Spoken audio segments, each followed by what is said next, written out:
Welcome to Take Two, podcast with the Rock 95 Morning Crew. I'm Craig, Brian, MJ. How you guys doing? We're great. Good. I talked on the air recently about me hitting a traffic light that I always kind of get stuck at on my way home. Mm-hmm. It's Harvey. You go off Harvey and you go on to Essa, and then it's Mapleton. And you're familiar with Mapleton. Yeah, I used to live on Mapleton. You used to live on Mapleton. And it's a long light. For whatever reason, right in front of the food basics, and I figured out how to beat that light. Right, which was I don't know why you keep texting us constantly. I beat it today. I beat it today. I did. I beat it yesterday. Would you That was relax? pretty cool. Well, I mean, when you learn something like this, the science of it, you're kind of proud of yourself. Do right? you like get nervous every time you approach it? Yeah.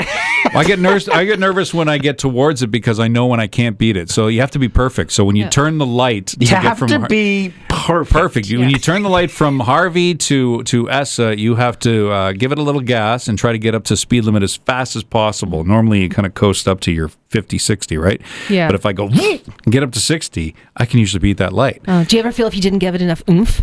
Oh, yeah. I didn't oomph it enough. Well, I thought yesterday I was going to, because there was a car in front of me, but the car moved pretty quickly, and I was able to pass him pretty quickly, and I beat the light. So I was pretty proud of myself. That is big. When you don't beat it, do you notice like the people on the side of the street looking and laughing and pointing at you? I'm so angry. That guy didn't do it.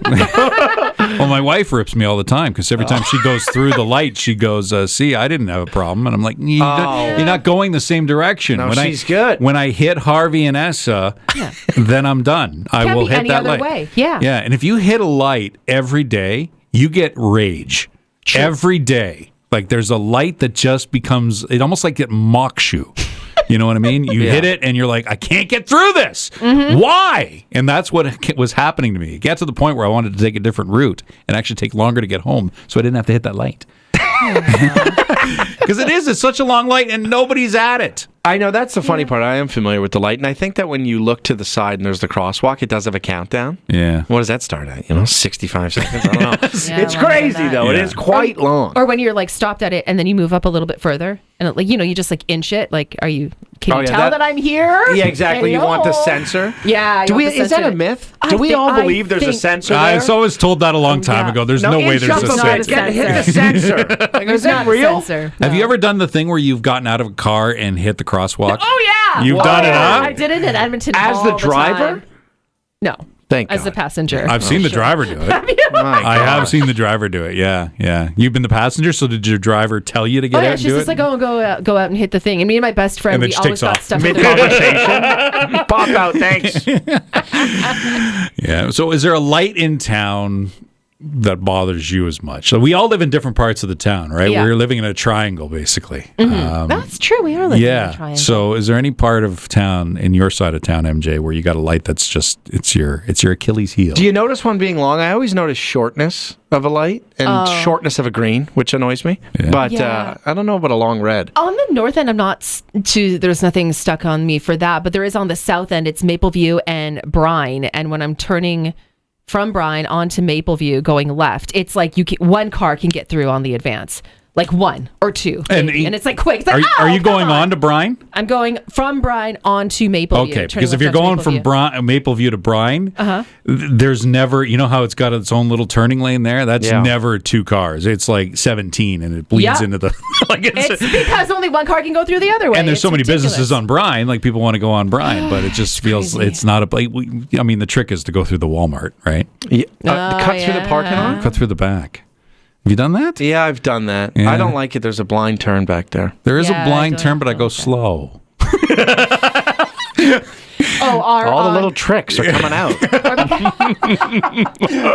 Because I'm on Bayfield, if I get stuck in that traffic, I know all the back roads to go through. So I'll cut through on Glenwood and then take the back road. Just through backyards and stuff. Whatever it takes, right? Whatever it takes to get shave off Bayfield. 30 seconds. Hey, when I go behind the Walmart, if I see somebody else that's going behind the Walmart, we have a club. We kind of look at each other. Tip the cap to each other. We know each other. We know we feel each other. We know the trick, right? We know there's nothing back here except a thoroughfare to get past all of that stuff. Yeah, or if somebody stacks some skids in the way, we're like, oh.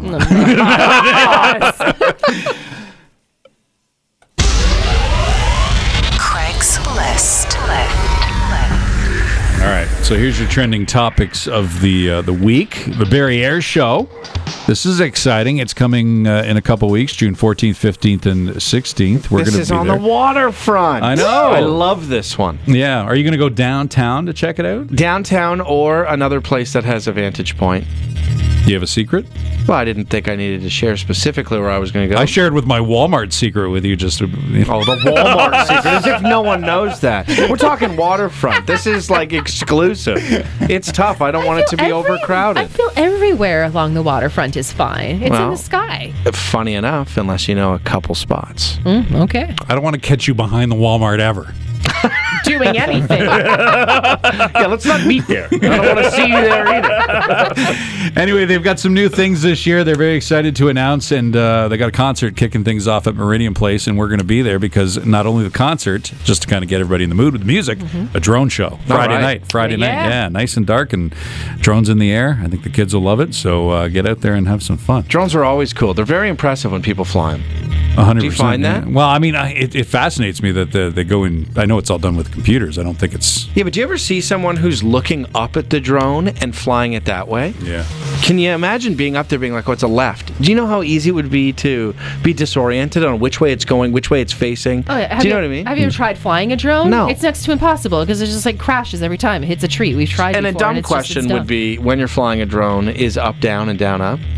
Because isn't that the way it is? I think it is, yeah. Is it the same as a remote control helicopter? We had one of those when I was a I kid. think it's quite different. It's quite more complicated. Craig's almost like, well, maybe I'm qualified. No, maybe No, you're not. No, you're not. They got a professional to Stay do away it for from you. the Walmart back. You're not going that way. You're going down Bryan every time. I don't want to see you there, all right? Don't fly no drones there either. The worst roads list from CAA has been put out for another year, and Barrie got away without a mention, so that's nice. You know what? I thought it was nice originally, but you kind of want to make the list. Because for improvements. Yeah, it gets the city's attention. You want to crack that top 10 easy. Is there a road that you can think of that's Yeah, not we up don't to want the snuff? city getting too comfortable thinking that Well, everything's exactly. good. We're perfect. Yeah.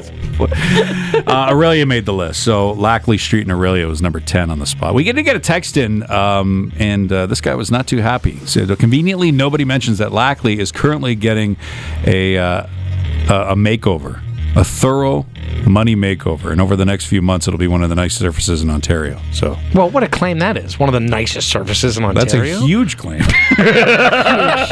If you didn't know, we're getting there.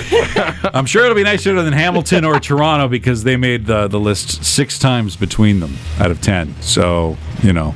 And if you've been to Toronto, it's tough to drive there in general. So yeah, I get it. And if you've been to Hamilton, you definitely know. And another billionaire wants to take the submersible trip to go see the Titanic. You may remember a year ago that a bunch of billionaires thought this was something to do. And the Titan submersible. Yeah, it didn't work out well for them. OceanGate. Yeah. It imploded. This guy thinks it was all to do with the ship, and it was nothing to do with the safety of the trip, so he wants to prove that it is safe. It had all to do with the ship. Interesting, because I think, they did have, I think it was a $25 or $30 control for that ship. Oh, yeah. Wasn't remember. it like it was a video game like an controller. Xbox, like an Xbox It's controller or something, $25-$30. They went, this'll do it. Yeah. Anyway, he's got a ship called 4000 and says, because it's gone 4,000 meters down, he says this will be the one to do it. So we'll see. This is terrifying. Oh, my Lord. Airheads bringing fun back to the pool. They're introducing the first underwater vending machine. Nah, there's an idea. Yeah. 4,000 meters down. That's right. That'll get people going down No, there. they want to see if they can get people back in the pool. Adults don't swim anymore. There was a survey that adults don't swim like they did when they were kids. So they thought, I don't know why they thought airheads. This is for adults? I don't know if I've had an airhead as an adult. It sounds like it's for kids. It's candy at the bottom of the pool. Yeah. You know, something like you have to give like a silly face or something. Like it gives you instructions to do a silly face, and then it disperses. It is free. Yeah. I don't know if it's a silly face. I mean, I just thought you went and pressed a button. $4,000 to get a couple free airheads. Something's not right. What would be under there for adults to get? Smokes? $4,000. Smokes, yeah. No, or just no tax underwater. You know? Something like that would be Gas right coupon. All right. Listen to Craig, Brian, and MJ, the Rock 95 Morning Crew on Barrie's Rock Station, Rock 95.